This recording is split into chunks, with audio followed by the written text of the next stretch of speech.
ஜெயம் சீரந்தார். தோல்வி போல் தோன்றினும் கூசு தூய இயேசு ஜெயம் சீரந்தார். உன்னை போல் சோதிக்கப்பட்டார்,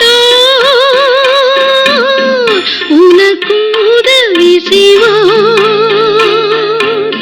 பரமன் சிலுவையை நோக்கி பார், பிதாவின்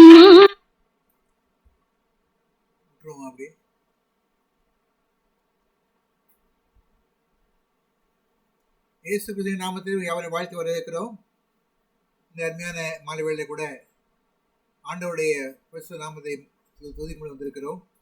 கர்த்தர் நம்மத்திலே கடந்த வழிவாக ஒரு விஷயம் கூட நம்ம யாருமாக சேர்ந்து ஜெபிப்போம். அன்பின் ஆண்டவரே, இந்த அருமையான மாலை வேளை ஆண்டவரே, கர்த்தராகிய தேவனுடைய பரிசுத்த பிரசன்னத்தை வந்திருக்கிறோம் அப்பா. தேவனே, நாங்கள் உம்மை துதிக்கிறோம், ஸ்தோத்திரிக்கிறோம், போற்றுகிறோம் அப்பா. அநேக தடைகள் மத்தியிலும் கூட கர்த்தருடைய நாமத்தை மகிமைப்படுத்த வந்திருக்கிறோம். கர்த்தர் பொறுப்பெடுத்துக் கொண்டு எல்லா தடைகளும் நீக்கி உடைய கிருபையால் நிரப்பி இந்த ஊழியத்தை நடத்த முடிய வைத்தாவே. நீர் எங்கள் மத்தியிலே வாரும், நீர் கடந்து வாரும், எங்களையும் ஆசீர்வதியும் வழிநடத்தும். விசேஷமாக இந்த நாளில் ஆண்டவரே, நாங்கள் தியானிக்க போகிற தியானங்களை கர்த்தர் பொறுப்பெடுத்து விசேஷமாக செய்தி கொடுக்கும் வந்து கருமையான மகள் எலின் ஸ்டான்லி அவர்களை உடைய விசேஷமான கிருபையால் நிரப்பி ஆவியின் வல்லமையாலும் அபிஷேகத்தாலும் நிரப்பப்பட்டவராய் ஆண்டவர் எங்களோடு கூட பகிர்ந்து கொள்ள நினைத்த திட்டமிட்ட காரியங்களை பகிர்ந்து கொள்ளத்தக்கதாக தேவன் கிருபையை தரும் ஜெபிக்கிறோம். இது குறிப்பிட்ட ஆசிர்வதியும் மட்டுமல்ல, நாங்கள் ஒருவருக்காக ஜெபிக்க போகிறோம் சுவாமி. நல்ல புதிய விதத்திலே நாங்கள் இந்த ஜெபத்தை ஏற்படுத்தியிருக்கிறோம்.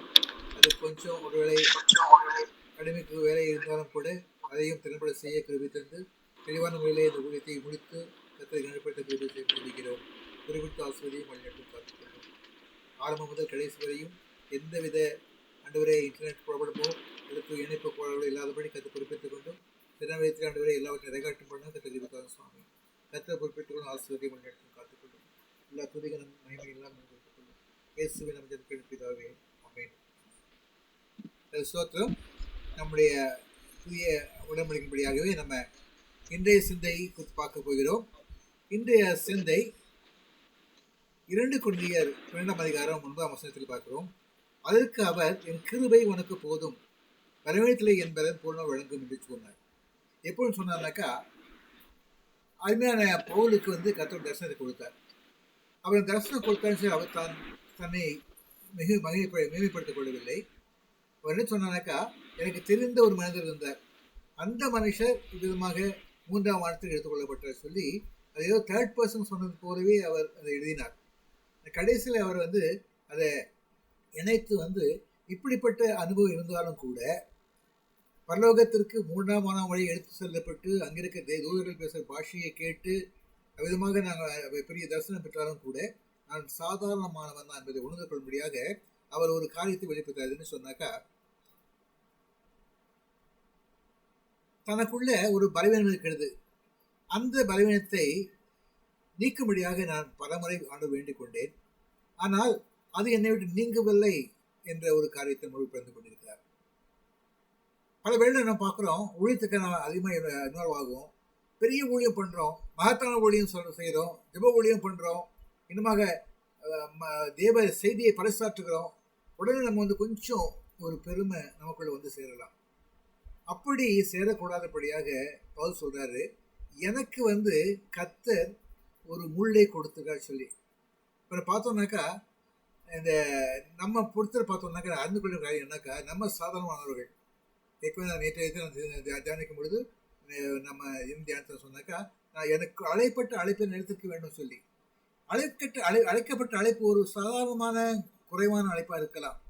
ஆனாலும் அது நிமித்தமாக என்னால் வந்து மற்றவர்கள் செய்ய முடியலையே, மற்றவர்கள் பாட முடியலையே, பேச முடியலையே, தெளிவாக பேச முடியலையேன்னு சொல்லி பல முறை நம்ம நினைக்கலாம். ஆனால் கர்த்தர் என்ன செஞ்சிருக்காரு, பலவீன மக்கள் தான் கர்த்தர் தெரிந்து கொண்டிருக்கார். கலாத்தியர் 4:13 பார்த்தீங்கன்னாக்கா, அந்த பவுல் வந்து தன்னுடைய பலவீனம் என்ன என்பதை இங்கே வெளிப்படுத்துறாரு. பல இடங்களில் வந்து பல பேர் பல இயக்கணங்கள் இப்போ சொல்லியிருக்காங்க. ஒன்று வந்து அவர் அந்த குதிரை விட்டு கீழே விழுந்த பொழுது அவருடைய கால் ஒரு முடிந்து விட்டது, அதை சரி செய்ய முடியவில்லை, ஐயா நொண்டி கொண்டு தான் இருந்தால் சொல்லி சிலர் சொல்கிறாங்க. அது ஒரு குறையும் சொல்றாங்க. அதுக்கு ஆதாரம் அதிகமா இல்லை. இன்னொன்று சொல்றாங்க, அவர் வந்து ஹைட்ல குள்ளமானவர். குள்ளமாக இருந்தபடியால் அவருக்கு ரோமருடைய அந்த சிட்டிசன்ஷிப் கிடைச்சாலும் கூட அவரால் வந்து ரோம மத்தியில் சேவை செய்ய முடியல. ஏன்னா அவர் ஹைட்டு கம்மியாக இருந்தனால அவங்க புறக்கணிச்சுட்டாங்க சொல்லி பார்க்குறேன். இன்னொரு சொல்கிறாங்க, தெரியாது. ஆனால் வேதத்தில் பார்த்தோம்னாக்க வேதத்தின்படியாக கலாத்தியர் 4ஆம் அதிகாரம் 19 13 15 வருஷம் பார்த்தீங்கன்னாக்கா அதில் போட்டிருக்கு, அவருக்கு வந்து கண் பார்வை அந்த தீவிய ஒளியாக இயேசுவின் ஒளி அவர் கண்ணில் பிரகாசித்த பொழுது அவருக்கு அவர் அதற்கு பிறகு வந்து அண்ணனை சென்று ஜெபம் செய்தார். அவருடைய கண்ணிலிருந்து புரைகள் விழுந்தது. அவர் கண் பார்வை பெற்றுக்கொண்டார். ஆனால் தெளிவாக இருக்கவில்லை. ஆகையால் வயதாக கண் பார்வை பாதிக்கப்பட்டதாகியால் அவருக்கு அது குறையாக இருந்தது. இந்த குறையை நீக்கும்படியாக கர்த்தர் பல முறை ஆண்டவர் வேண்டிக் கொண்டார். ஆனால் கர்த்தர் அதற்கு ஒப்பு கொடுக்கவில்லை. அவர் சொன்னாரு, அனுபவத்தை சொல்றாரு அவரு, இந்த குறை எனக்குள்ள இருக்கு குறை. ஒருவேளை கண் பார்வை எந்த குறையாலும் சரி, இந்த குறை சாத்தான் கொட்டும் தூதான் இருப்பது நிமித்தமாக என்னை மேன்மை பாராட்டுறபடிக்கு நான் வந்து பெரிய பெருமையாக நான் பெரிய காரியம் பண்ணிட்டேன், வெளிப்பாடுகள் பண்ணி கொடுத்துட்டேன், தீர்க்கதரிசனம் சொல்லிட்டேன் அப்படின்ட்டு எல்லாம் நான் பெருமை பாராட்டினாக்கா உடனே சாத்தான் தூதை வந்து என் தலையில கூட்டுவான். அப்படி கூட்டுறதுக்காக இந்த ஒரு பதிவு கொடுக்கப்பட்டிருக்கிறது.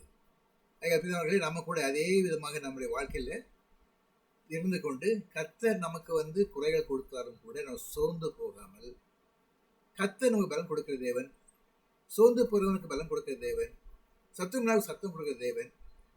என் கிருபை உனக்கு போதும், ஒரு பலன் போன பலன் சொன்ன வார்த்தையின்படியாகவே அவருடைய கிருபை போதும் என்று சொல்லி நம் அவருக்கு காத்திருந்து அதை பெற்றுக்கொள்வோம். அந்த கிருபையோடு கூட நம்முடைய ஊழியங்களை நடத்துவோம். கர்த்தர் ஆசீர்வதிப்பாராக. தொடர்ந்து வேலை கூட சகோதரி மஜாடி அவர்கள் நமக்காக 1 ராஜாக்கள் 17ஆம் அதிகாரம் 12 முதல் 14 வசனம் வரை வாசித்து காண்பிப்பார்கள். வாசிக்க வேண்டிய வேத பாடம் கேக்குதா? கேக்குது. வாசிக்க வேண்டிய வேத பாடம் 1 ராஜாக்கள் 17ஆவது அதிகாரம் 12வது வசனம் முதல் 14வது வசனம் வரை.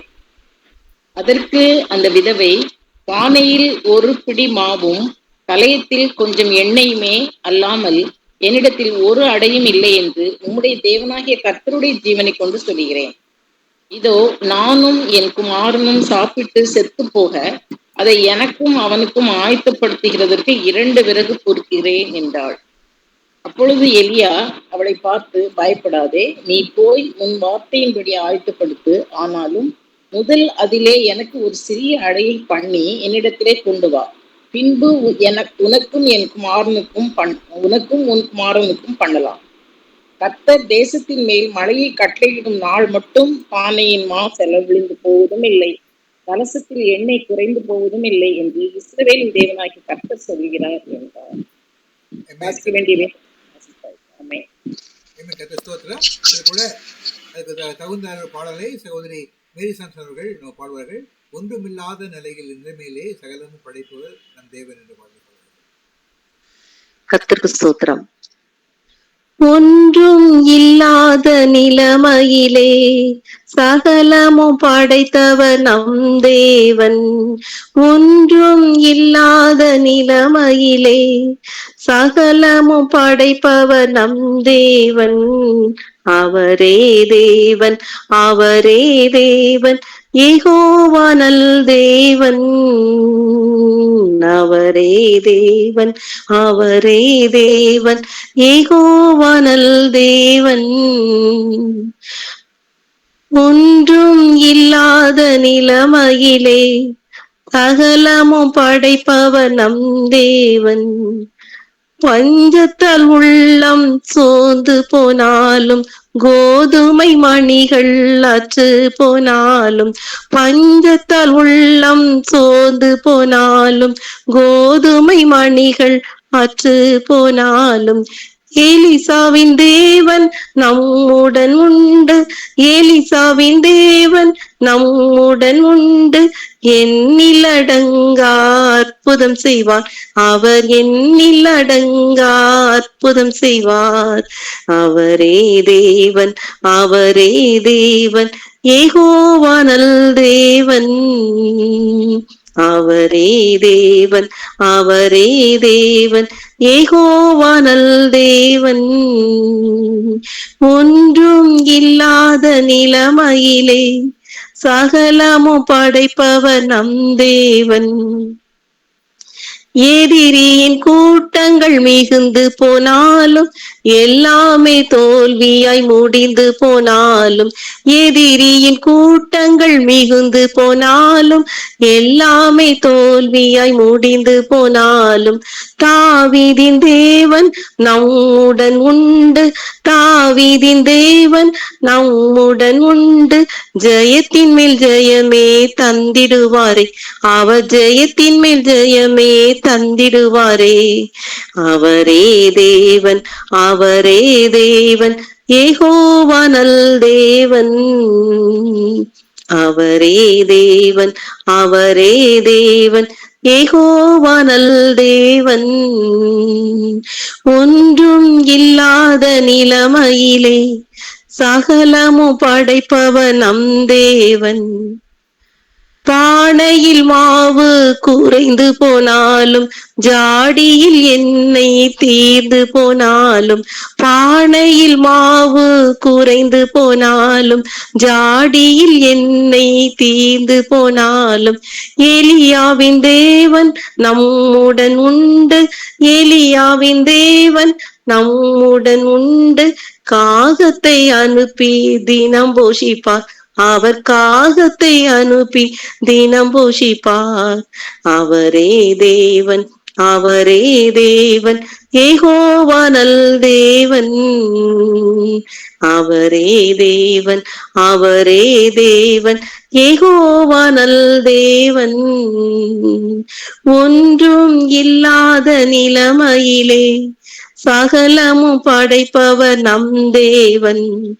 ஒன்றும் இல்லாத நிலைமையிலே சகலமும் படைப்பவர் நம் தேவன். ஆமென். ஆமென். ஸ்தோத்திரம். அதுபோல நம் மத்தியிலே அந்த சகோதரி எலிஸ்தேனே அவர்கள் வேதத்தில் பெயர் பெற்றதாத சில குறித்து பார்க்கும்பொழுது சாரிபாத்துவதை குறித்து பார்த்திருக்கிறோம். அதை நம்மோடு கூட அருமையான சகோதரி பகிர்ந்து கொள்கிறார்கள். இது நாமத்தை ஒரு வார்த்தை வரவேற்கிறோம். நீங்க வந்து இதனுடைய வார்த்தையை பகிர்ந்து கொள்ளுங்கள். திருமண ஆசிரியப்பாராக. அனைவருக்கும் வணக்கம். இன்றைக்கு கூட நம்ம தியானிக்கிறதுக்கு முன்னாடி ஒரு சிறிய ஜெபம் பண்ணுவோம். எங்களை நேசிக்கிற அருமையான தகப்பனே, இந்த சாயந்தர நேரத்தில் நாங்கள் இப்படியாக ஒரு சிறு கூட்டமாக உம்மை பற்றி தியானிக்க நீர் கொடுத்த இந்த நேரத்திற்காக உம்மை நன்றியோடு துதிக்கிறோம் சுவாமி. ஒரு அற்பமான ஒரு விதவையை குறித்து நீர் என்ன எங்களோடு பேச இருக்கிறீரோ சுவாமி, அந்த காரியம் எங்களுக்கு பிரயோஜனமாக இருக்க நீங்க கிருபை செய்யுங்கப்பா. நீங்க அப்படி செய்ய போவதற்காக கூட நன்றியோடு உண்மை துதிக்கிறோம். சாரிபாத் விதவையின் கதை எங்களுடைய வாழ்க்கைக்கு எப்படி பிரயோஜனப்படும் என்பதை நீர் எங்களுக்கு போதியுமப்பா. உம்முடைய நாமம் மட்டும் மகிமைப்படுத்தும் சுவாமி. இந்த நேரத்தை நீர் பொறுப்படுத்தி வழி நடத்தும். இயேசு கிறிஸ்துவின் மூலம் இந்த ஜெபத்தை ஏறெடுக்கிறோம் சுவாமி. ஆமென். இன்றைக்கு கூட நம்ம அந்த பெயர் பதிக்கப்படாத அந்த ஊழியர்களை பற்றி பார்க்கும்போது இன்றைக்கு நம்ம சாரிபாத் விதவையை குறித்து நம்ம பார்க்க போறோம். இந்த கதை வந்து 1 ராஜாக்கள் 17ஆம் அதிகாரம் இருக்கு. இந்த சாரிபாத் விதவையை குறித்த கதை. இந்த கதையோட ஆரம்பம் வந்து இதுக்கு முந்தின அதிகாரத்துல இருந்து ஆரம்பிக்குது. இந்த இந்த இந்த கதை எப்ப நடந்தது என்ற அந்த ஒரு பின்னணியும் நம்ம கொஞ்சம் தெரிஞ்சுக்கோம். என்னன்னா, இஸ்ரவேல் தேசம் பாகாலை வணங்குகிற தேசமாக மாறிக்கிட்டு இருக்கு. ஏன்னா அந்த ராஜா ஆகாப் ராஜா இஸ்ரேல் தேசத்தை ஆண்டு கொண்டு இருக்கிறார். அந்த ஆகாப் வந்து எசபேல் என்ற அந்த பாகால் வணங்குகிற ஒரு ராணியை திருமணம் பண்ணிட்டு வந்தனால அவளுடைய அந்த பாகாலுக்கு வந்து இஸ்ரேல் தேசத்துலயும் நிறைய கோவில்களை கட்டி பலிபீடங்கள் அமைச்சு இஸ்ரேல் தேசத்தை வந்து விக்கிரக ஆராதனைக்குள்ள இழுத்துட்டு இருக்கிறா. அந்த நேரத்துல எலியா தீர்க்கதரிசியை கொண்டு ஆகாப் ராஜாவுக்கு ஒரு எச்சரிக்கை கொடுக்கிறார். அதோட ஆரம்பத்துல வந்து முன்னாடி வந்து 16வது அதிகாரத்துல கடைசி வசனத்துல வந்து யோசுவா வந்து எரிகோ மதிலை கட்டுற ஒரு சாபம் கொடுத்திருந்தாரு. இஸ்ரவேல் கானானுக்குள்ள நுழையும் போது எரிகோ மதிலை உடைத்து அவங்க உள்ள வந்தாங்க. அப்போ வந்து அவர் வந்து சொல்லியிருந்தாரு, கர்த்தர் நூனின் குமாரனாகிய யோசுவாவை கொண்டு சொல்லியிருந்த வார்த்தையின்படியே அவன் அதன் அஸ்திவாரத்தை போடுகிற போது அபிராம் என்ற தன் மூத்த குமாரனையும் அதன் வாசல்களை வைக்கிற போது சேகூப் என்ற தன் இளைய குமாரனையும் சாக கொடுத்தான். ஒரு தீர்க்க தரிசி கூறியிருந்த, யோசுவா மூலம் கடவுள் கூறியிருந்த அந்த காரியம் இந்த ஈயேல் வந்து எரிகோவை கட்டுறாரு. அது கட்டும் போது அவரோட 2 குமாரரும் இறந்துட்டாங்க. இந்த நிகழ்ச்சியோட 16வது அதிகாரம் முடியுது. அப்போ வந்து சாபம் தீர்க்க தரிசி கொடுத்தால் அது எவ்வளவு காலம் ஆனாலும் அது நிறைவேறும் அப்படின்றதுக்கு வந்து அந்த அந்த இடத்துல நம்ம பாக்குறோம். இப்ப இங்க வந்து ஆகாப் ராஜாவுக்கு வந்து எலியா வந்து ஒரு சாபம் கொடுக்கிறாரு. அவர் வந்து சொல்றாரு, இந்த வருஷங்களிலே பனியும் மழையும் பெய்யாதிருக்கும் என்று இஸ்ரவேலின் தேவனாகிய கர்த்தருக்கு முன்பாக நிற்கிற நான் அவருடைய ஜீவனை கொண்டு சொல்லுகிறேன். கீழே இந்த எலியா வந்து ஆகாபிட்ட சொல்றாரு, இந்த இஸ்ரவேல் தேசத்துல நான் சொல்ற வரைக்கும் இனி மழையும் பனியும் பெய்யாதுன்னு சொல்றாரு. சொன்ன அந்த சாபத்தை வந்து அவர் சொன்ன உடனே அவரை கொல்றதுக்கு வந்து ஆகாப் ராஜா வந்து முயற்சி பண்றான். அந்த நேரம் அவர் அங்கிருந்து கர்த்தர் அவரை வந்து அங்கிருந்து போக சொல்லி கேரி தாற்றந்தையில இருக்க சொல்றாரு. அங்க கொஞ்ச நாள் அவர் இருக்கிறாரு. அப்ப காகங்களை கொண்டு எலியாவை போஷிக்கிறாரு. அதுக்கப்புறம் கேரி தாறு வற்றி போன பிறகு அங்க இருந்து நீ அத இந்த நம்மளோட இதுக்கு வந்து 8வது வசனத்துல இருந்து இன்றைக்கு அப்போது கர்த்தருடைய வார்த்தை அவனுக்கு உண்டாயிற்றுன்னு. அப்பொழுதுனா கேரி தாறு வற்றி போன பிறகு நீ இங்க இருந்து கிளம்பி சீதோனுக்கு அடுத்த சாரிபாத் என்ற ஊருக்கு போன்னு சொல்றாரு. இப்ப சீதோனுக்கு அடுத்த சாரிபாத்துக்கு போன்னு எழுந்து அந்த ஊருக்கு போ, அங்க போய் தங்கியிரு, உன்னை பராமரிக்கும்படி அங்கே இருக்கிற ஒரு விதவைக்கு கட்டளையிட்டேன் அப்படின்னு சொல்லியிருக்காரு கடவுள். உடனே இவர் வந்து அங்கிருந்து கிளம்பி போறாரு. அந்த கேரி ஆற்றுக்கிட்ட இருந்து சாரிபாத்துக்கு வந்து ஒரு 75 மைல்னு சொல்றாங்க. அவ்வளவு தூரமும் அவரு பிரயாணப்பட்டு அங்க போறாரு. போகும்போது போய் அந்த இந்த சாரிபாத் அந்த ஊரை பத்தி நம்ம முதல்ல தெரிஞ்சுக்குவோம். சாரிபாத் ஊர் வந்து என்னன்னு, சரப்தா அல்லது சாரிபாத் அது சீதோனுக்கு அடுத்தது. சீதோன் அந்த ஊர் வந்து நம்ம கானான் தேசத்தை பிரிச்சு கொடுக்கும் பொழுது யோசுவா ஆசேர் புத்திரருக்கு கொடுத்திருக்காரு. அது யோசுவா 19:38 இருக்கு. யோசுவா சீதோனை ஆசேர் புத்திரருக்கு பங்கிட்டு கொடுத்தார். எண்ணெய் வளம் நிறைந்த இடம். ஆசேர் தன் காலை எண்ணெயிலே தோய்ப்பான் என்று உபாகமத்துல பார்க்கிறோம். எண்ணெய் வளம் மிக்க அந்த நாட்டுல இந்த விதவை இருக்கிறாங்க. அந்த விதவையின் வீட்டிலோ கலசத்தில் எண்ணெய் இல்லை, கொஞ்சோண்டு எண்ணெய் தான் இருக்கு. இந்த ஊர் எலியாவின் தலையை வாங்க தேடின எசபேலின் ஊர். சோ எசபேலுக்கும் ஊர் வந்து இதே சாரிபாத் தான். எலியாவின் தலையை வாங்க அவள் சீதோனியரின் ராஜாவாகிய ஏல் பாகாலின் குமாரத்தி, தேவனுடைய தீர்க்க தரிசிகளை வெறுக்கும் பாகால் வணக்கம் நிறைந்த ஊர். இந்த ஊர்ல இருந்துதான் எசபேலும் இஸ்ரேல் தேசத்துக்கு போயிருக்கிறா. அவ வந்து இந்த ஊர்ல வந்து முதல் பெண்மணி. அந்த முதல் பெண்மணினா அவ வந்து ராணி. அவங்க அப்பாவுக்கு வந்து மனைவி கிடையாது. அதனால அவ இளவரசியா இருக்கும்போது அவதான் வந்து அந்த ஊர்ல வந்து முதல் பெண்மணியா இருந்திருக்கா. அவ வந்து இப்போ வந்து இஸ்ரேல் ராஜா ஆகாபை திருமணம் பண்ணி அங்க போயிட்டா. இப்போ அவ இருந்த அதே ஊருக்கு யாரு எதிரியோ அந்த எதிரி நாட்டுக்கே எலியாவை வந்து தேவன் வந்து சொல்லியிருக்காரு. போஷிக்கிறதுக்கு யார வச்சிருக்காருன்னா அந்த ஊர்ல உள்ள ஒரு கடைசி பெண். அதாவது இந்த விதவைகளுக்கு வந்து அந்த காலத்துல விதவைகளுடைய நிலைமை எப்படி அப்படின்றது, அந்த காலம் இல்ல எப்பயுமே வந்து விதவைகள்னா அவங்க வந்து ஒடுக்கப்பட்டவங்க. அந்த சாரிபாத் ஊர்ல வந்து அவங்கள வந்து ஊரின் கடைக்கோடியில் தங்க வைப்பாங்களாம். ஒலிமுக வாசல்னு இருக்கு அந்த பைபிள்ல, அந்த இடத்துக்கு பேரு. அதாவது நுழையிற வாயில்ல அவங்களுக்கு வீடு. ஏன்னா எதிரிகள் படையெடுத்து வரும்பொழுது முதல்ல அந்த ஓரத்துல தங்கி இருக்கிறவங்களதான் பிடிச்சு கொண்டு போவாங்களாம். சோ அந்த விதவைகளும் திக்கற்ற பிள்ளைகளும் தான் முதலா அவங்க வந்து எதிரிகளால தாக்கப்படுவாங்க. சோ அந்த மாதிரி அந்த இடத்துல வந்து அவங்க தங்க வைக்கப்படுறாங்க. அப்புறம் வந்து அந்த மாதிரி விதவைகளை வந்து அபசகுனம், அதனால அவங்க ஊருக்குள்ள இருக்கக்கூடாது, அவங்க வெளியே இருக்கணும். அது மாதிரியும் அப்ப எலியா வந்து வந்த உடனே அந்த விதவையை அடையாளம் கண்டு கொண்டாரு. அதனால ஒருவேளை அவங்களுடைய ட்ரெஸ்ல கூட ஒருவேளை நம்ம இப்ப கூட இங்கெல்லாம் வெள்ளை ட்ரெஸ் போட வைக்கிறாங்கல்ல, அது மாதிரி அதுலயும் ஏதோ ஒரு இருந்திருக்கணும். ஏன்னா அவர் அந்த அம்மாவை வந்து விதவைன்னு கண்டுபிடிச்சாரு வந்த உடனே. ஸோ அதனால அவங்க வந்து ட்ரெஸ்ஸுமே வந்து அவங்களுக்கு வந்து வித்தியாசமா இருந்திருக்கலாம். இந்த மாதிரி ஒரு ஒரு விதவைய வந்து போஷிக்க வந்து வச்சிருக்கிறேன்னு சொல்லியிருக்காரு கடவுள். அவர்கிட்ட வராங்க. அந்த வந்தோடனே அந்த அம்மா கிட்ட வந்து அவர் தண்ணி கேட்கிறாரு. அவங்க தண்ணி கொடுக்க போறாங்க. ஆனா அப்போ வந்து அவர் சொல்றாரு, எனக்கு ஒரு அப்பமும் கொண்டு வா, ஒரு அடை கொண்டு வா சொன்னோடனே உடனே அந்த அம்மா சொல்றாங்க, என்கிட்ட எதுவுமே இல்லை, நான் வந்து சாக போறோம் நானும் என் பையனும், இது கடைசி மீல். அவங்க வந்து கடைசி மீல் சாப்பிட போறாங்க.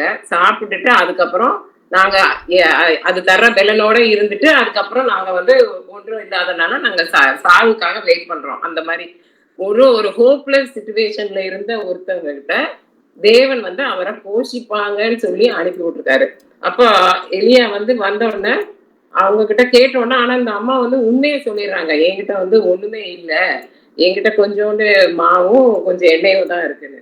அப்போ அவர் வந்து சொல்றாரு, நீ அதுல எனக்கு ஒரு அப்பத்தை பண்ணி கொண்டு வா, அதுக்கப்புறம் நீனும் உன் பிள்ளைகளும் 14வது வசனத்துல இருக்கு, நீங்க வந்து பஞ்சகாலம் முடிகிற வரைக்கும் அதுல மாவும் எண்ணெயும் குறையப்படாதுன்னு சொல்றாரு. அதே மாதிரி அவங்களும் பண்ணி அந்த அற்புதம் அங்க நடக்குது. அந்த விதவையினோட வீட்டுல எலியா வந்து 2 வருடங்களுக்கு மேலாக தங்கி இருந்தாங்க. 2 பேரையுமே கடவுள் வந்து அவருடைய வார்த்தை தவறாமல் அவர் போஷித்தாரு. இதுதான் வந்து நம்மளோட கதை. இப்போ விதவை அப்படின்றவங்க வந்து ஒரு ஒடுக்கப்பட்டவங்க. ஆனா நம்முடைய ஆண்டவர் வந்து விதவைகளை ஆதரிக்கிறவர். அவர் வந்து அவர் திக்கற்ற பிள்ளைகளையும் விதவைகளையும் ஆதரிக்கிறார்.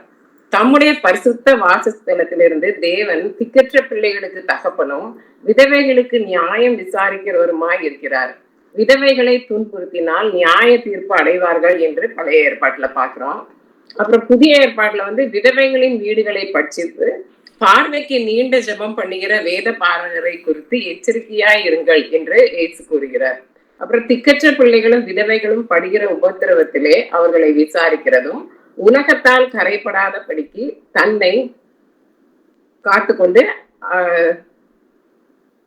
திக்கற்ற பிள்ளைகளுக்கும் விதவைகளும் படுகிற உபத்திரவத்திலே அவர்களை விசாரிக்கிறதும் உலகத்தால் கரைபடாதபடிக்கு தன்னை காத்துக் கொள்கிறதுமே பிதாவாகிய தேவனுக்கு முன்பாக சுத்தமான பக்தியா இருக்கிறது அப்படின்னு யாக்கோபு சொல்லியிருக்கிறாரு.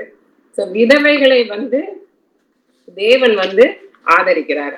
அப்புறம் நம்மளையும் வந்து விதவைகளை வந்து ஆதரிக்கணும்னு அவர் விரும்புறாரு. அதுதான் வந்து நம்முடைய தேவனுடைய சித்தம். இப்போ வந்து இந்த விதவையோட கேரக்டர்ல வந்து நம்ம என்ன பாக்குறோம்னா, அவங்களோட நல்ல குணங்களை முதல்ல பாத்துருவோம். ஃபர்ஸ்ட் உள்ள வந்து அவர் வந்து எலியா தீர்க்கதரிசி வந்துட்டு எனக்கு தண்ணி கொடுன்னு சொன்னோன்னே அவங்க வந்து கடைசி மீல் தான் சாப்பிட போறாங்க. அவங்க வீட்டுல ஒண்ணும் கிடையாது. அந்த நேரத்துல கூட அந்நியரை ஆதரித்து அவங்களுக்கு உபசரிச்சு தண்ணி கொடுக்கறதுக்கு உடனே போறாங்க. சோ வந்து ஒரு உதவி செய்கிற மனப்பான்மை உள்ள அந்த ஒரு பெண் அவங்க. அப்புறம் அந்த அப்பத்தை வந்து நீ முதல்ல எனக்கு ஒரு சின்ன அப்பம் சுட்டுட்டு ஒரு அடையை சுட்டுட்டு அதுக்கப்புறம் உனக்கும் உன் மகனுக்கும் பண்ணுன்னு சொல்லும் போது அது தனக்கே இல்லை. நம்ம வந்து நம்ம நிறைய இருக்கும்போது அதுல இருந்து ஒருத்தருக்கு ஒண்ணு செஞ்சு கொடுக்கறது வந்து பெருசு இல்லை. ஆனா இல்லாதத ஒண்ணுமே இல்லாம இருக்கும்போது குறைவுல இருந்து அவங்க கொடுத்தாங்க. ஸோ அது வந்து 2வது அவங்களோட ஒரு நல்ல கேரக்டர். அப்புறம் வந்து அந்த அவர் வந்து எனக்கு ஒரு அடை சுட்டு கொண்டு வான்னு சொல்லும் போது உண்மையை சொன்னாங்க. என்கிட்ட ஒண்ணுமே இல்லையே, நானே சாகிறதுக்காக 2 குச்சியை பிறக்கிக்கிட்டு இருக்கிறேன், 2 விறக அப்படின்னு அவங்க வந்து உள்ளதே சொன்னாங்க. அவங்க வீட்டுல இல்ல அப்படின்றத வந்து தீர்க்க தெரிச்சுக்கிட்டு சொல்றாங்க. ஸோ ஒரு உண்மை கொஞ்சத்துல உண்மையா இருந்தாங்க, உண்மையை சொன்னாங்க. அப்புறம் அப்ப கொடுத்தோன்னா கடவுள் வந்து கொடுக்குறாரு. ஸோ கடவுள் வந்து அவங்கள வந்து ஒரு சின்ன டெஸ்ட் பண்ணி இந்த சாரிபாத் அப்படின்ற அந்த ஊருக்கே வந்து டெஸ்டிங் லேண்டுன்னு வந்து ஒரு மீனிங் இருக்குன்றாங்க அந்த ஊருக்கு. ஸோ வந்து கடவுள் வந்து இந்த விதவை வந்து ஒரு அவங்க கிட்ட இருக்கிறத அவங்க கொடுக்குறாங்களான்றதையும் அவங்க ஒரு சின்னதா சோதிச்சு பாக்குறாரு. அவங்க வந்து கொடுங்கள் கொடுக்கப்படும் அப்படின்ற அந்த அந்த பைபிள்ல இருக்கிற அந்த வசனத்துக்கு தகுந்த மாதிரி அவங்க வந்து அந்த அவங்களோட ஹோப்லெஸ் சிச்சுவேஷன்ல இருந்தாலும் கொடுத்து அவங்க வந்து அதனால பலன் பெற்றுக்கொண்ட அந்த மகள். இப்ப இதுல வந்து எலியாவுக்கு வந்து என்னன்னா, அவருக்கு என்ன டெஸ்ட்னா, அவர் வந்து எதிரி நாட்டுக்குள்ள அவரை போக வச்சிருக்காரு. அப்புறம் பாகால் வணங்குற நாட்டுக்குள்ள அவரை போக வச்சிருக்காரு. அவர் எதுக்கு எதிரியோ அதே நாட்டுக்குள்ள பாகால் வணங்குற அந்த தேசத்துக்குள்ளே அவரை போக வச்சிருக்காரு. அப்புறம் ப்ரொவிஷன் வந்து கொடுக்கறவங்க வந்து ஒரு ஒரு பெரிய பணக்கார வீட்டுல போய் அவரை தங்க வைக்கல, ஒரு விதவையோட வீட்டுல. அதுக்கு பிறகு ஒரு மீனுக்கு வழி இல்லாத ஒரு வீட்டுக்கு கொண்டு போய் சேர்த்திருக்காரு கடவுள். அது எல்லாமே அவர் வந்து பயங்கரமா அவர் வந்து நம்பிக்கை கடவுள் மேல அவரோட ஃபெய்த்துக்கு ஒரு டெஸ்ட். இத்தனை சோதனைக்கும் நடுவுல அவர் எலியா வந்து அவரோட விசுவாசத்தை விட்டு விலகாம அவர் வந்து அவருக்கு அந்த டெஸ்ட். இந்த விதவைக்கு அவங்க கொஞ்சத்துல கொடுக்குறாங்களான்னு ஒரு டெஸ்ட் வச்சு கடவுள் வந்து அவங்க 2 பேரையும் போஷிச்சாரு. நம்முடைய தேவன் வந்து எப்படி போஷிப்பார்? அவர் வந்து சொன்னாரு, நீ போ, நான் உனக்கு போஷிப்பேன்னு. அதனால வந்து வார்த்தை தவறாத ஒரு தேவன் அவர். அவரை நம்பினவங்களை அவர் ஒரு நாளும் கைவிட மாட்டார். தேவன் வந்து 2 பேரையும், எலியாவையும் போஷிச்சார், கடைசி சாப்பாடை சாப்பிட்டு உயிரோட துணிஞ்ச அந்த விதவையையும் அவர் போஷித்தார். அப்புறம் அந்த போஷிப்பு வந்து அள்ளி அள்ளி அவர் வந்து உடனே கொடுத்துடல. ஒரே நாளையில மூடையா அவங்க வீட்டுல வந்து நிறையல. தினந்தோறும் எவ்வளவு வேணுமோ ஆனா அந்த அந்த வீட்டாரும் எல்லாரும் சாப்பிட்டாங்கன்னு இருக்கு. ஸோ யாருக்கு அவங்க சமைச்சாங்களோ அவங்களுக்கு எல்லாம் அதுக்கு வந்துட்டே இருந்தது. ஸோ வந்து அன்றன்று உள்ள அப்பத்தை அவர் வந்து கொடுத்துட்டே இருந்தார் தேவன். இது வந்து நம்மளுக்கு வந்து இந்த வனாந்திரத்துல வந்து எப்படி தினந்தோறும் மன்னாவை கொடுத்து போஷித்தாரோ அதே மாதிரி எலியாவையும் அந்த அந்த விதவையும் அவர் வந்து தினந்தோறும் போஷித்தார். அப்புறம் வந்து நம்ம நினைச்ச மாதிரி அவர் வந்து அவருடைய எண்ணங்கள் வந்து நம்முடைய எண்ணங்கள் இல்லை. அவர் வந்து நம்முடைய விருப்பத்தின்படி அவர் போஷிக்கல. அவருடைய நினைவுகள் வேற, அவருடைய திட்டமே வேற. கடவுள் வந்து அவருடைய திட்டத்தின்படி நம்மளை வந்து போஷிக்கிறாரு. இப்ப இன்னொன்னு வந்து இந்த விதவையை வந்து கடவுள் வந்து இது வந்து ஒரு புறஜாதி ஒரு விதவை, அவங்கள வந்து தம்முடைய அவர் மீட்டு ரட்சிக்கணும் அப்படின்றது வந்து தேவனுடைய திட்டம். அதுக்குதான் எலியாவை கொண்டு அவருடைய ஊழியக்காரரை கொண்டு அந்த வீட்டுக்கு போக வச்சு அந்த அம்மாவோட விசுவாசத்தை வந்து அது எப்படி தேர்ந்தெடுத்தாருன்னா, அவர் வந்து அந்த விதவையை தேர்ந்தெடுத்திருக்கிறாரு. அது வந்து என்னன்னா, ஞானிகளை வெட்கப்படுத்தும்படி தேவன் உலகத்தில் பைத்தியமானவைகளை தெரிந்து கொண்டார். அது மாதிரி அவர் வந்து அந்த சாரிபாத் ஊர்ல இருக்கிற ஒரு பெரிய யாரையும் அவர் வந்து தேர்ந்தெடுக்கல. அவர் வந்து ஒரு விதவையை தேர்ந்தெடுத்து அவங்கள மூலம் போஷிக்க சொல்லியிருந்தாரு. அப்புறம் இந்த அம்மாவை தேர்ந்தெடுத்ததை வந்து ஒரு புறஜாதி ஒரு விதவையை அவர் தேர்ந்தெடுத்ததை குறித்து இயேசு கிறிஸ்து லூக்கால வந்து, அன்றியும் எலியாவின் நாட்களிலே 3 வருஷமும் 6 மாதமும் வானம் அடைபட்டு தேசம் எங்கும் மிகுந்த பஞ்சம் உண்டாயிருந்த போது இஸ்ரவேலருக்குள் அநேக விதவைகள் இருந்தார்கள். ஆயினும் எலியா சீதோன் நாட்டில் உள்ள சரப்தா ஊரில் இருந்த ஒரு விதவையின் இடத்திற்கு அனுப்பப்பட்டானே அல்லாமல் மற்றொருத்திடமும் அனுப்பப்படவில்லை என்று அந்த இந்த நிகழ்ச்சியை வந்து இயேசு கிறிஸ்து வந்து தீர்க்கதரிசிகளை வந்து சொந்த தேசத்துல இருக்கிறவங்க அவ்வளவு ஈஸியா அக்செப்ட் பண்ண மாட்டாங்கன்னு தேவாலயத்துல சொல்லும் போது இந்த இன்சிடென்ட்டை வந்து அவர் சொல்றாரு. இயேசு கிறிஸ்து வந்து புறஜாதிகளுக்கு வந்து ரட்சிக்க வந்த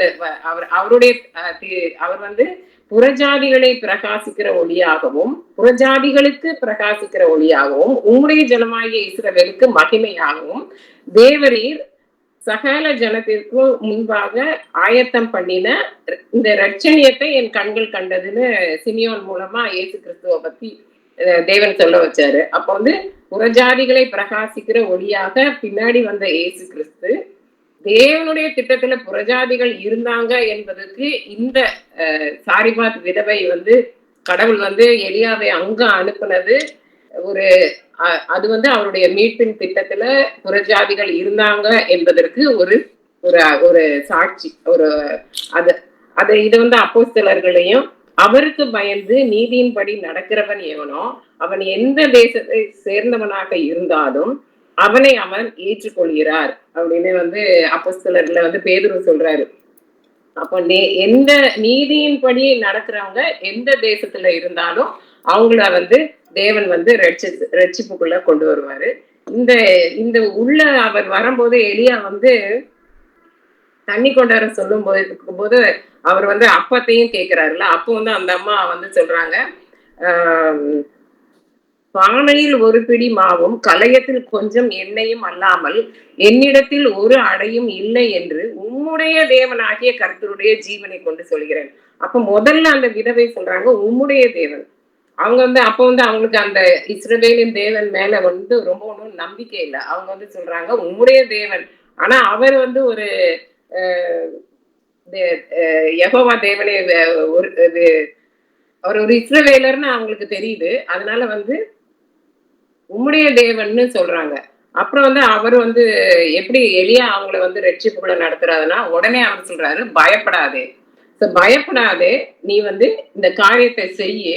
அப்போ வந்து உன்னுடைய பானையிலும் இந்த எனக்கு முதல்ல ஒரு அடையை கொண்டு வா, அப்போ வந்து உனக்கு வந்து ஒன்றும் குறைப்படாதுன்னு சொல்றாரு. அப்ப அந்த அம்மாவும் அதே மாதிரி கொண்டு போய் அவங்க வந்து தேவனுடைய மனிதனுடைய வார்த்தையை மதிச்சு கீழ்ப்படுகிற அளவுக்கு அவங்களோட விசுவாசம் இருந்துச்சு. அந்த கீழ்ப்படிதல் அப்படின்றது அவங்களுக்கு இருந்துச்சு. அவங்க தேவனால் தேர்ந்தெடுக்கப்பட்டு எலியாவை கொண்டு வழி நடத்தப்படுறாங்க. முதல்ல வந்து கீழ்ப்படிஞ்சாங்க. அப்புறம் வந்து அவர் வந்து கொஞ்ச நாள் அவர் இருந்த பிறகு இந்த கதை முடியும் போது என்னன்னா அந்த அம்மாவோட மகன் வந்து ஒரு நாள் வந்து சாக போறான். அப்போ அந்த அம்மா வந்து சொல்றாங்க, நீர் ஏன் என்கிட்ட வந்தீங்க? என் அக்கிரமத்தை நினைக்க பண்ணவும் என் குமாரனை சாக பண்ணவுமா என்னிடத்தில் வந்தீர் அப்படின்னு கேக்குறாங்க. அப்போ வந்து அவர் இருக்கும்போது அவங்க திருந்த ஆரம்பிச்சிருக்காங்க. அவங்களுடைய அக்கிரமங்களை நினைக்கவும் அவங்களுடைய எல்லா குறைகளையும் அவங்க நினைக்க பண்ணியிருக்காரு. அவருடைய ஸ்டே வந்து அவங்கள வந்து மாற்றம் டிரான்ஸ்ஃபர்மேஷன் ஆயிட்டு இருந்திருக்காங்க.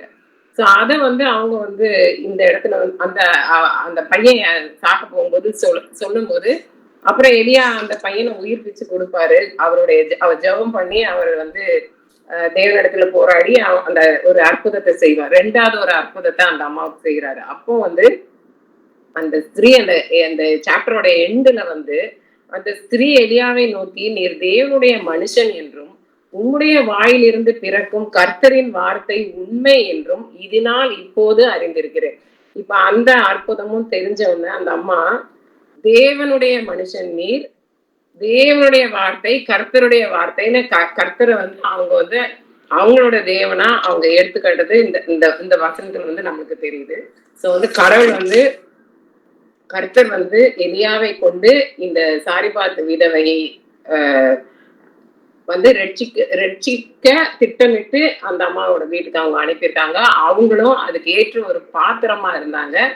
எலியாவும் அவருடைய பங்கு, அவர் வந்து அந்த எதிரிகளின் கோட்டைக்குள்ளேயே போய் இருந்தார். எப்படி வந்து ஓநாய்களுக்கு மத்தியில் ஆடுகளை அனுப்பினா அது போல தேவன் வந்து அந்த சிங்கத்தின் வாய்க்குள்ள அந்த குகைக்குள்ளேயே அவரை அனுப்பியிருக்காரு. ஆனாலும் அவர் தைரியமா அங்க போய் அவர் கர்த்தருடைய வார்த்தையை நம்பி அந்த மறுபடியும் அவர் அந்த அந்த அந்த இஸ்ரேல் தேசத்துல போய் அவர் மலையை வர வரைக்கும் அவர் வந்து அங்க தங்கி இருந்து அவர் வந்து இந்த ஸ்ரீயால அவர் போஷிக்கப்பட்டாரு.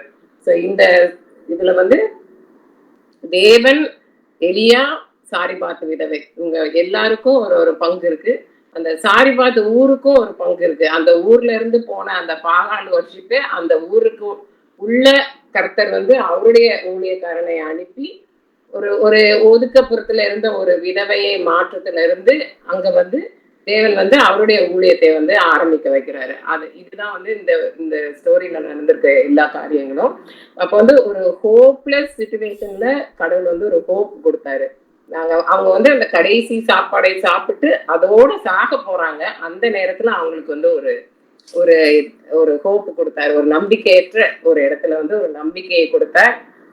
ஒரு விசுவாசம் இல்லாத ஃபெய்த்லெஸ் சிச்சுவேஷன்ல ஃபெய்த் வர வச்சார்.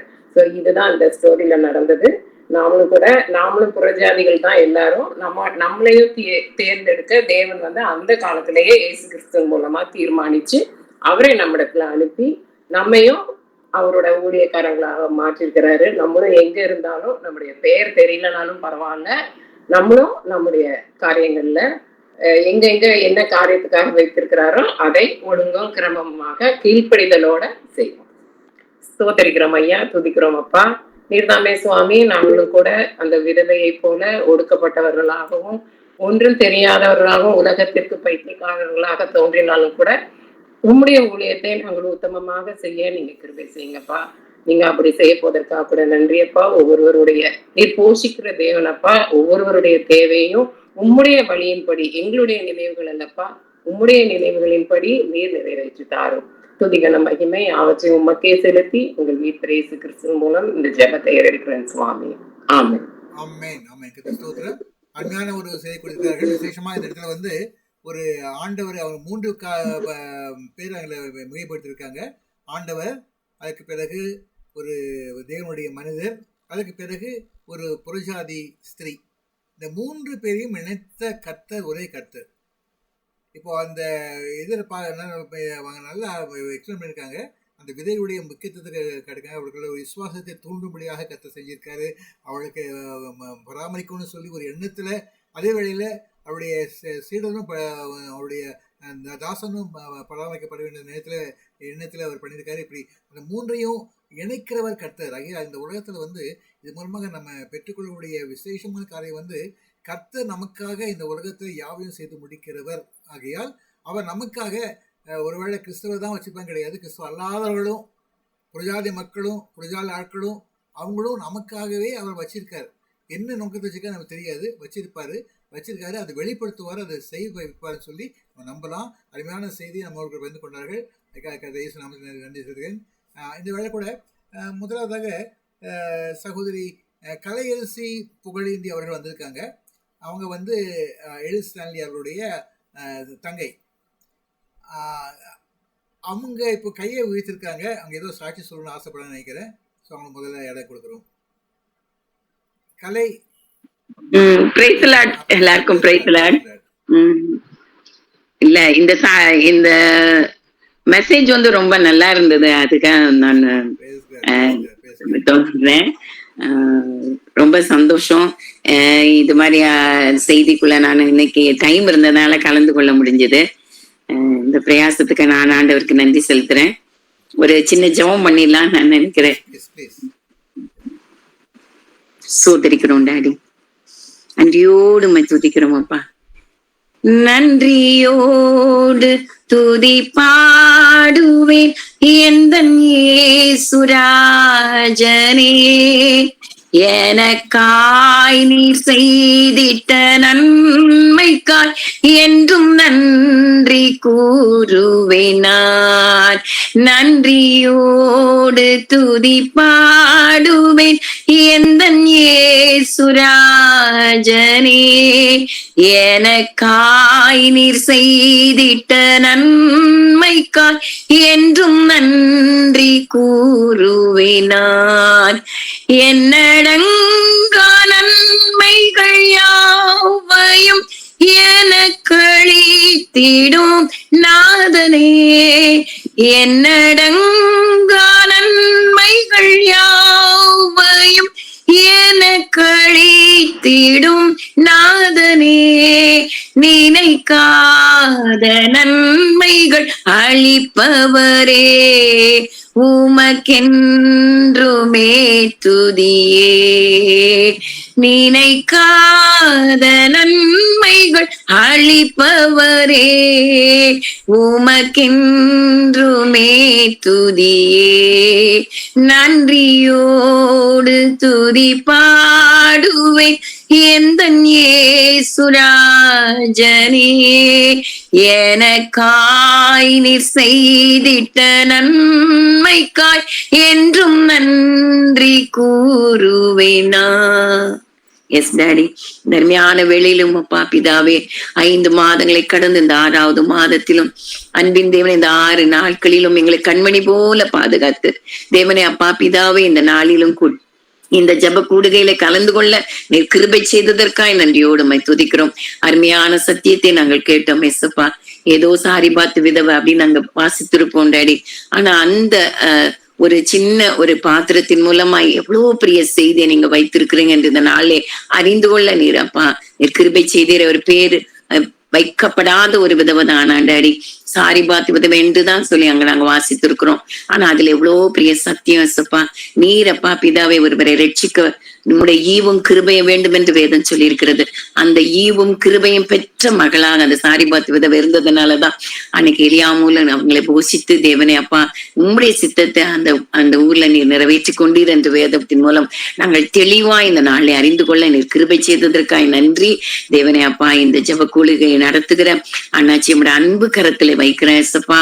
தேவனே இந்த வயது வரைக்கும் ஒரு தகப்பன் சுமப்பது போல அண்ணாச்சி அண்ணியை நீங்க ஏந்தி தாங்கி சுமந்து வந்த கிருபைகளை நினைத்துமை துதிக்கிறோம். கடந்த பிதாவை வருடங்களாக இந்த ஜெப கூடுகையை நடத்துறாங்க ஏசப்பா. அதுல உங்களுடைய ஒழுங்கும் கிரமமும் அதிகமா இருப்பதற்காய் நன்றியோடு உம்மை துதிக்கிறோம். இதில் கலந்து கொள்கிற ஒவ்வொரு குடும்பத்தையும் நீர் அபரிவிதமாய் நீர் ஆசீர்வதித்து வருகிறீர் அப்பா பிதாவை. இன்னும் உம்மை அறிந்து கொள்கிற ஞானத்தை ஒவ்வொரு குடும்பத்துக்கும் நீர் கொடுத்து கொண்டு இருக்கிறீர். அதற்காய் நன்றியோடு உம்மை துதிக்கிறையா தேவனே அப்பா பிதாவே. இந்த ஊழியம் வளரட்டும் ஏசப்பா. நம்முடைய வருகை மட்டும் இருக்கட்டும் ஏசப்பா. என் உள்ளத்தின் ஆழத்திலிருந்து அப்பா இந்த கூடுகைக்காக நான் ஜெபிக்கிறேன். இது கலந்து கொள்கிற ஒவ்வொரு குடும்பத்துக்காக ஜெபிக்கிறேன். இதில் பங்கு பெற்று இதெல்லாம் பிரயாசத்தோடு தேவனே இதற்காய் ஆயத்தமாகிற எல்லா குடும்பங்களையும் கூட நம்முடைய அன்பு கரத்துல ஒப்பு கொடுக்கிற ஏசப்பா. நீங்க வாக்கு கொடுத்தபடி உன் ஆத்துமா வாழ்வது போல் எல்லாவற்றிலும் வாழ்ந்து சுகமாயிரு மகனே மகளேன்னு ஒவ்வொரு குடும்பத்தையும் நீர் ஆசீர்வதிப்பதற்காய் நன்றி. நீங்க ஆசீர்வதிக்க பிரியம் கொண்ட தேவன் ஏசப்பா. ஆசீர்வதிப்பது மாத்திரம் அல்ல டாடி, இதில் கலந்து கொள்கிற ஒவ்வொரு குடும்பத்தை அநேகருக்கு ஆசீர்வாதமா இருப்பாய் என்று சொன்னபடி அந்த வார்த்தையின்படி இனி வரும் நாட்களிலே அப்பா பிள்ளைகள் கற்றுக்கொண்ட காரியத்தை அநேகருக்கு பங்கு வைத்து கொடுக்கத்தக்கதா இந்த செய்திகளை அநேக இடத்துல அந்த கலந்து கொண்ட குடும்பங்கள் பகிர்ந்து கொடுக்கத்தக்கதா இதை அவர்களை ஆசீர்வாதமாக்குங்க டாடி. நன்றியோடுமை துதிக்கிறோம். இந்த ஊழியத்தை செய்கிற அண்ணாச்சிக்கு அன்னைக்கும் நல்ல சுக பலன் தீர்க்காயசை கொடுங்க ஏசப்பா. வானத்தின் பலகனிய திறங்க டாடி ஏசப்பா. நன்றியோடுமை துதிக்கிறோம் ஐயா. உடைய உன்னத பலத்தினால் அப்பா வானம் திறக்கப்படட்டும். உடைய உன்னத பலத்தினால் இட்டை கட்டுவீராக ஏசப்பா. ஒரு அபிஷேகம் இந்த கூடிகளை கலந்து கொள்கிற ஒவ்வொருவரும் மீது விசேஷமா இந்த நாளிலே இறங்குவதாக டாடி, இறங்குவதாக ஏசப்பா. நீர் ஆசீர்வதிப்பீராக டாடி. நன்றியோடுமை துதிக்கிறேன் நிரம்பி வழிகிற அபிஷேகம் இந்த நாளில் இறங்குவதாக டாடி ஏசப்பா. தேவனே உடைய ஞானத்தினாலும் நீங்க சொல்லியிருக்க உங்களால் அழைக்கப்பட்டவர்கள் நீதாங்க பலனும் நீதியும் ஞானமும் பரிசுத்தம்னு சொல்லியிருக்கிறீங்களே டாடி. அந்த நீதியும் ஞானமும் அப்பா பரிசுத்தமும் எல்லாரும் மீதும் இறங்கட்டும். அந்த உன்னத பலன் இறங்குவதாக டாடி. உடைய பரிசுத்தம் இறங்குவதாக ஏசப்பா. நன்றியோடு துதிக்கிறோம் ஆமேசப்பா. வேதத்தின் அடிப்படையிலே தேவனே நாங்கள் நல்லவர்களாக மாத்திரமல்ல பரிசுத்தவான்கள் என்ற பெயரும் பரிசுத்தவாட்டி என்ற பெயரை எடுக்கணும் என்று வேதம் தெளிவாய் சொல்லுகிறதப்பா. நீ விரும்புகிறப்பா. நீ சொன்னீரே நான் பரிசுத்த அதெல்லாம் நீங்களும் பரிசுத்தமா இருங்கள் என்று சொன்னீரே டாடி. அந்த பரிசுத்த வாழ்க்கை வாழ எங்களை ஒப்பு கொடுக்கிறோம். இந்த நேரத்தை பொறுப்படுத்திக் கொள்ளுங்க. மீதியான வரும் காரியங்களப்பா அங்க எடுக்கப்படுகிற எல்லா ஜப வேளையிலும் தேவனே உம்மை துதிக்கிற வேளையிலும் அப்பா நீர் மகிமைப்படுவீராக. எல்லா துதி கன மகிமை எல்லாம் கூட உமக்கே இயேசுவின் மூலம் ஜெபிக்கிறோம் எங்க நல்ல பிதாவே. ஆமென். ஆமென். ஸ்தோத்திரம். சகோதரி பிட்சி அவர்கள் ஜெபம் பண்ணுவாங்க. ஸ்தோத்திரம்ப்பா, ஸ்தோத்திரம் தகப்பனே. அப்பா ஸ்தோத்திரம்ப்பா ஆண்டவரே தகப்பனே. இந்த நேரத்துல எங்க எல்லாரையும் தகப்பன் கூட்டி சேர்த்த தயவுக்காக ஸ்தோத்திரிக்கிறேன்ப்பா. ஸ்தோத்திரம் ஸ்தோத்திரம் ஸ்தோத்திரம் தகப்பனே. அப்பா செய்தி கொடுத்த எழிலன்றிய ஆண்டவரே நன்றியோடு துதிக்கிறேன் தகப்பனே. ஐசப்பா ஆண்டவரே இந்த நேரத்துல அவங்களுக்கு ஐசப்பா அவங்களுக்கு ப்ரெசென்ட் பண்றதுக்கு ஆண்டவரே கத்தர் கொடுத்த கிருபைக்காக உமக்கு ஸ்தோத்திரம் அப்பா. அவங்களுக்கு ஆண்டவரே தகப்பனே அவங்களுக்கு இருக்கிற எல்லா காரியங்கள்ல மத்தியிலும் கத்தருக்கு முக்கியத்துவம் கொடுத்து ஆண்டவரே இந்த செய்தியை ப்ரிப்பேர் பண்ணி கத்தர் கொடுத்த அந்த ஞானத்திற்காக கத்தரை ஸ்தோத்திரிக்கிறேன் தகப்பனே. அப்பா தகப்பன் ஆண்டவரே இங்க எல்லாருக்கும் ஆண்டவரே மிகுந்த பிரயோஜனம் உள்ள ஒரு செய்தியாக கத்தர் கொடுக்க கத்தர் கிருபை செஞ்சீங்க. அவங்கள பயன்படுத்தி இருக்கிறீங்க. கத்தரை ஸ்தோத்திரிக்கிறேன் அப்பா. ஆண்டவரே சப்பா கத்தர் ஆண்டவரே நீங்க ஆண்டவரே எந்த ஊழியம் செய்தாலும் அந்த ஊழியத்திற்கு கத்தர் ஆண்டவரே அதற்கு அதற்கு மேலாகவும் என் தகப்பன் ஆண்டவரே நல்ல கூலியை கொடுத்து அனுப்புகிற என் தேவன் ஆண்டவரே எழிலாண்டிய குடும்பத்தை ஆண்டவரே அவங்க பிள்ளைங்களை, அவங்க பேர பிள்ளைங்களை, அவங்க பேர பிள்ளைகளின் பேர பிள்ளைகளை ஆண்டவரே இயேசப்பா சந்ததி சந்ததியாக அவர்களை ஆசீர்வதிக்கும்படியா ஜெபிக்கிறேன் தகப்பனே. ஆபிரகாமுக்கு அன்னைக்கு நீங்க சொன்ன அந்த வாக்குத்தத்தத்தின் ஆசீர்வாதம் கர்த்தர் பிள்ளைக்கு ஆண்டவரை இப்பொழுது ஏற்படுத்தி ஆண்டவரே தகப்பனே இயேசப்பா அந்த ஆசீர்வாதத்தை உறுதிப்படுத்தும்படியா ஜெபிக்கிறேன் தகப்பனே. அப்பா வானத்தின் நட்சத்திரங்களை போல அவளுடைய குடும்பம் பழுகி பெருக, அவளுடைய குடும்பம் ஆசீர்வதிக்கப்பட இயேசு கிறிஸ்து நாமத்தினாலே நான் இப்பொழுது ஜெபத்தை ஏறெடுக்கிறேன் தகப்பனே. ஆசீர்வதிங்க ஆண்டவரே தகப்பனே. இன்னும் இப்ப இங்கே இணைந்திருக்கிறவங்க ஆண்டவரே எல்லா வேலைகளின் மத்தியிலும் கர்த்தருடைய பாதத்தை பிடிக்கிறதுக்காக கர்த்தருக்காக ஆண்டவரே வேற யாருக்காகவும் இல்லை, என் தகப்பனுக்காக ஆண்டவரே இந்த நேரத்துல இணைந்திருக்கிறோம்ப்பா. எல்லாரும் ஒன்று கூடி இருக்கிறோம். கர்த்தருக்குள்ளாக ஒப்பு கொடுக்கிறேன். எல்லாம் இணைந்தவங்க ஒவ்வொருத்தரையும் உங்களுடைய கரத்துல ஒப்பு கொடுத்து ஜெபிக்கிறேன் தகப்பனே. அப்பா அவர்களுடைய குடும்பங்கள் இயேசப்பா, அவங்க தேவைகள், அவங்க பிள்ளைகளுடைய தேவைகள் எல்லாத்தையும் கர்த்தர் பொறுப்படுத்திக் கொள்ள முடியாது ஜெபிக்கிறேன் தகப்பனே. ஆசீர்வதிங்க ஐயா, பொறுப்படுத்திக் கொள்ளுங்க தகப்பனே. இசப்பா ஜெரி என்று குடும்பத்தை ஆசீர்வதிங்க ஆண்டவரே. அவருடைய தேவைகள் பலவீனங்கள் எல்லாம் கர்த்தர் மாற்றி போடுங்க. பிள்ளைகளுடைய தேவைகள் எல்லாம் கர்த்தர் ஆசீர்வதிக்க முடியாது ஜெபிக்கிறேன் தகப்பனே. அப்பா ஆண்டவரே கிறிஸ்டியானிட்டியுடைய தேவைகள் ஆண்டவரே, அவங்களுடைய குடும்பம், அந்த அங்கிள் இயேசு கிறிஸ்து நாமத்தினாலே அப்பா அவங்களுடைய எல்லா தேவைகளும் கர்த்தரால ஆசீர்வதிக்கப்படட்டும், கர்த்தரால போஷிக்கப்படட்டும் தகப்பனே. இசப்பா ரதிமுத்தி ஆண்டி ஆண்டவரே தகப்பனே, அவர்களுக்குள்ள கவலைகள், அவங்க குடும்பத்துல உள்ள அவள் போராட்டம் ஆண்டவரே பிரச்சனைகள் இயேசு கிறிஸ்து நாமத்தினாலே அப்புறப்பட்டு போகட்டும். கர்த்தருக்குள்ள ஒப்பு கொடுத்து ஜெபிக்கிறேன் அவங்க குடும்பத்தை. அப்பா ஆண்டவரே தகப்பனே இசப்பா ஹேமாருள் ஆண்டிக்காக அவங்களுடைய கரத்துல பாதத்துல வருகிறேன்ப்பா ஆண்டவரே. அவங்க பிள்ளைகள் வெளிநாட்டுல இருக்கிறாங்க கர்த்தர் ஆண்டவரே. தூரத்துல இருந்தாலும் அப்பா கர்த்தர் பிள்ளைகளை பொறுப்படுத்தி போஷித்து வழி நடத்த முடியாது ஜெபிக்கிறேன் தகப்பனே. அந்த அங்கிளை இயேசு கிறிஸ்து நாமத்தினால நம்முடைய கரத்துல கொடுக்குறேன். அவங்க பிசினஸ் எல்லாம் ஆசீர்வதிக்கப்படட்டும் இயேசப்பா ஆண்டவரே. இயேசப்பா தகப்பனே இயேசப்பா உங்க கரத்துல நாங்க எல்லாரும் உங்க கரத்துல இருக்கிறோம் ராஜா ஆண்டவரே. கலையரசி ஆண்டிய இயேசப்பா உங்களோட நாமத்துக்குள்ள ஒப்பு கொடுத்து ஜெபிக்கிறப்பா. இன்னைக்கு எங்களுக்காக ஆண்டவரே அவர்களை அந்த தாயாரை எங்களுக்கு கூட்டி வந்து சேர்த்திக்கல. உங்களுக்கு நன்றி ஸ்தோத்திரம். அவங்க குடும்பத்தின் தேவைகள் எல்லாம் ஆசீர்வதிக்கப்படட்டும் தகப்பனே. அப்பா தகப்பனே இன்னும் ஜெமி ஆண்டிய இயேசு கிறிஸ்து நாமத்தினாலே அப்பா உங்களுடைய நாமத்துல கொடுத்து ஆசீர்வதிக்கிறேன் தகப்பனே. அவங்க குடும்பத்தில் இருக்கிற எல்லா போராட்டங்கள் பிரச்சனைகள் எல்லாம் கர்த்தர் விலைக்கு பிள்ளைகளை ஆசீர்வதிக்க முடியாது ஜெபிக்கிறேன் தகப்பனே. இயேசப்பா எழிலாண்டி ஆசீர்வதிங்க. தோத்திரம் ராஜா. இயேசப்பா இன்னும் பெரியமாவை ஆசீர்வதிங்க தகப்பனே. பெரியமாவை ஆண்டவரே, பிள்ளைகளை, அக்காவை, தம்பிய எல்லாம் உடைய கரத்துல ஒப்பு கொடுத்து ஜெபிக்கிறேன் தகப்பனே. நீங்க பொறுப்படுத்திக் கொள்ளுங்க இயேசப்பா. அவங்க பேர பிள்ளைகள் எல்லாம் ஆசீர்வதித்து கொடுங்க ஆண்டவரே. இயேசப்பா ஆண்டவரே தகப்பனே. இயேசப்பா உங்க இடத்துல என்ன கேட்கிறாங்களோ, இந்த இங்க இருக்கிற இணைந்தவர்கள் எல்லாரும் உடத்துல என்ன கேட்கிறாங்களோ இயேசப்பா தகப்பனே, அவங்களுக்கு எல்லாருக்கும் கர்த்தர் ஆண்டவர் ஏற்ற ஆசீர்வாதத்தை கொடுத்து ஆசீர்வதிக்க முடியாது ஜெபிக்கிறேன் தகப்பனே. அப்பா எங்க மம்மி ஆசீர்வதிங்க, பொறுப்படுத்திக் கொள்ளுங்க தகப்பனே, பொறுப்படுத்திக் கொள்ளுங்க. என் தங்கச்சி ஆசீர்வதிங்க ராஜா. அப்பா ஆசீர்வாதத்தின் கனியை ஆண்டவரே இங்க இணைந்தவர்களுக்கு எல்லாம் கொடுத்து ஆசீர்வதிங்க தகப்பனே.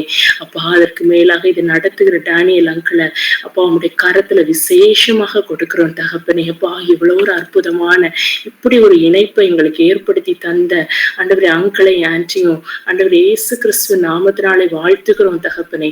அப்பா ஆண்டவரே எவ்வளவு எல்லாருக்கும் பிரயோஜனம் உள்ளதாக அட்லீஸ்ட் இந்த 1 மணி நேரமாவது ஆண்டவருடைய பாதத்துல ஆண்டவரே இணைந்து இருக்கிற இந்த ஒரு வாய்ப்பை எங்களுக்கு ஏற்படுத்தி கொடுத்ததற்காக கர்த்தரை ஸ்தோத்தரிக்கிறோம்ப்பா. இதுக்கு தகுந்த அதற்கு மேலான பலனை கொடுத்து பிள்ளைகளை ஆண்டவரை இன்னும் பலமடைய செய்து பல வாலிபர்களுக்கும் பல பிள்ளைகளுக்கும் பலருக்கும் ஆண்டவரை இங்க உலகத்துல இருக்கிற யாரெல்லாம் தேவையில இருக்கிறாங்களோ அத்தனை ரட்சிப்பாளர்களுக்கு கர்த்தர் அவர்களுடைய பெயரை நீங்க எழுதும்படியாக ஜெபிக்கிறேன் தகப்பனே. பொறுப்படுத்திக் கொள்ளுங்க. கர்த்தரால பரலோகத்துல ஆண்டவரே இவருடைய பேர் எழுதப்பட கர்த்தர் கிருபை செய்யுங்க அப்பா. நீங்க பொறுப்படுத்திக் கொள்ளுங்க, ஆசீர்வதிங்க தகப்பனே. இப்படிப்பட்ட ஒரு முதிர் வயதுல இவங்க செய்யற இந்த ஊழியத்தை இயேசு கிறிஸ்து நாமத்தினாலேப்பா ஆண்டவரே இயேசுப்பா எங்களுக்கு ஒரு பெரிய ஊன்றுதலா இருக்குது. கர்த்தருடைய நாமத்தின ஸ்தோத்தரிக்கிறேன்ப்பா. ஸ்தோத்திரம் தகப்பனே. ஆண்டவரே அவங்க செய்யற இந்த டிவி மினிஸ்ட்ரிஸ் எல்லாம் இயேசு கிறிஸ்து நாமத்துல ஆசீர்வதிக்கப்படட்டும். இப்ப பலருக்கு இது பிரயோஜனமாகட்டும், பலரும் பார்க்கட்டும் ஆண்டவரே, சாட்சியை பகிர்ந்து கொள்ளட்டும். ஆசீர்வதிங்க என் தேவனுடைய நாமம் இவர்கள் மூலமா மகிமைப்படுத்துற தயவுக்காக உமக்கு ஸ்தோத்திரம் தோத்திரம் தோத்திரப்பா. இங்க எல்லாரையும் மறுபடியும் ஒரு விசா அர்ப்பணித்து ஜெபிக்கிறேனப்பா. பொறுப்படுத்திக் கொள்ளுங்க தகப்பனே, வழி நடத்துங்க. இந்த வாரத்துல இறுதி வரை எங்களை கைவிடாம வழி நடத்துங்க, ஆசீர்வதிங்க, பொறுப்படுத்திக் கொள்ளுங்க. இயேசு ஜெபிக்கிறேன் தந்தை. ஆமென். ஆமென். இந்த கதை இயேசு கிருபையும் தேவனுடைய அன்பும் பரிசுத்த தேவனுடைய ஐக்கியமும் இன்றும் என்றுமாக நமக்கு கொடுப்பதாக. ஆமென். ஆமென். கிறிஸ்துவ என் ஆத்துமாவே கர்த்தரை ஸ்தோத்திரி, என் முழு உள்ளமே அவர் பரிசுத்த நாமத்தை ஸ்தோத்திரி. என் ஆத்துமாவே கர்த்தரை ஸ்தோத்திரி, என் முழு உள்ளமே அவர் பரிசுத்த நாமத்தை ஸ்தோத்திரி. அவர் செய்த சகல உபகாரங்களையும் மறவாதே, அவர் செய்த சகல உபகாரங்களையும் மறவாதே. என் ஆத்துமாவே கர்த்தரை ஸ்தோத்திரி, என் முழு உள்ளமே அவர் பரிசுத்த நாமத்தை ஸ்தோத்திரி ஸ்தோத்திரி. ஆமென். ஆமென். ஆமென். கர்த்தர் ஸ்தோத்திரம். அந்த யாவருக்கும் இயேசு நாமத்தில் நன்றி சொல்லி விசேஷமாக நாளில் நம்ம மத்தியில் வந்திருக்கிற புதுதாக வந்து கலை ஆசிரியர்களை கர்த்தர் ஆசீர்வதிப்பாராக. தொடர்ந்து நேரம் கிடைக்கலாம் வாருங்கள், வந்து பங்கு பெறுங்கள். இதனால் செய்தி கொடுத்த அருமையான மகள் எல்லிருக்கா சோத்தும் கர்த்தர் தாமே அந்த மழையை எடுத்து நல்லா பயன்படுத்திக்காக தொடர்ந்து மகளை ஆஸ்வதிப்பாராக, அவருடைய ஊழியர்கள் ஆஸ்வதிப்பாராக. இந்த வேளை கூட வரப்போகிறதான சனிக்கிழமை சகோதரி மல்லிகா தேவஸ் அவர்கள் நமக்காக ஜெபிக்க போகிறார்கள், நமக்காக செய்தி கொடுக்க போகிறார்கள். சரளை வசதிப்படுத்தி பார்வோம். சரளை வயசு 2 பேர் அவஸ்தைப்படுத்திருக்காங்க. முதலாவது காரியம் வந்து பார்வோம். ஸோ அதை குறித்து நம்மோடு கூட பகிர்ந்து கொள்ளும்படியாக சகோதரி மல்லிகா தேவஸ் அவர்கள் வருகிறார்கள். நம்ம யாரும் அவரை அந்த நம்ம பங்கு பெற்று அந்த ஊழியத்திலே நாம் கர்த்தருக்கு அனுப்படுத்துவோம். திரு ஸ்தோத்திரம். இந்த வேளை கூட அந்த யாருக்கும் நன்றி. கர்த்தர் உங்களை யாவரையும் ஆசீர்வதிப்பாராக. ஆமென்.